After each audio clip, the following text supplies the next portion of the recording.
بین یدی المصلی، یہ باب اس سلسلے میں ہے کہ مصلی کے سامنے سے گزرنے کا گناہ اور اس کا نقصان کیا ہے۔ یہ ایک آدمی نماز پڑھتا ہے تو اس سے پہلے بات آ چکی ہے کہ گویا کہ اللہ تبارک تعالیٰ سے مناجات کرتا ہے۔ کیا کرتا ہے؟ یعنی بالکل قریب ہو کر کے اللہ سے بات چیت کرتا ہے۔ تو گویا کہ کوئی آدمی اس کے بیچ میں آتا ہے تو یہ کباب میں جتنا ہڈی ہوتا ہے اس سے بھی خطرناک ہے۔ کباب میں جو ہڈی ہوتا ہے تو ہڈی سے بھی زیادہ خطرناک ہے یہ، اس لیے کہ دوسرے دوستوں کے درمیان فرق کرنا، تفریق کرنا یہ موانات میں سے ممنوع ہے۔ دو آدمی بات چیت کرے آپس میں، تیسرے آدمی کو وہاں گھسنے سے منع کیا گیا ہے۔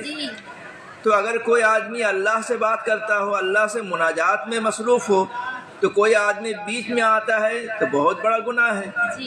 تو اسی لیے امام بخاری رحمۃ اللہ علیہ مستقل باب قائم کر دیا کتنا گناہ ہے اس کے بارے میں۔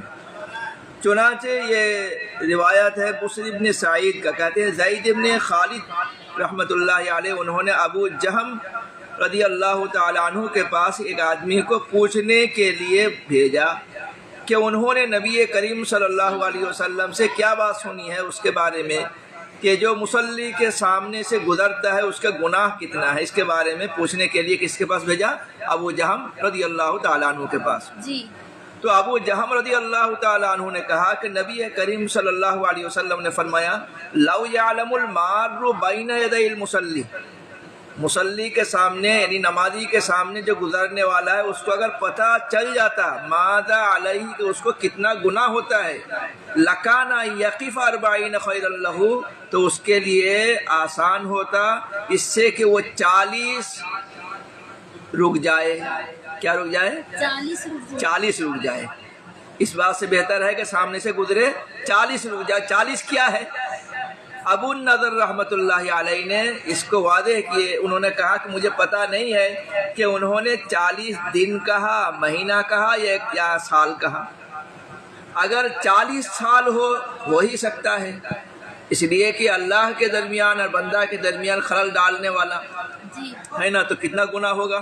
تو گویا کہ 40 سال آدمی کھڑا رہے تب بھی اس کے لیے گوارا ہو، یہ بات ہو کہ وہ نمازی کے سامنے سے نہ گزرے، جو کھڑا رہے گا۔ 40 دن اگر ہو تو یہ تو بالکل کم بات ہے، 40 دن کم از کم۔ تو 40 دن ہو، سال ہو یا مہینہ ہو، بہرحال یہ اس کی اہمیت کے لیے بہت اہم ہے کہ کسی بھی نمازی کے سامنے نہیں گزرنا چاہیے۔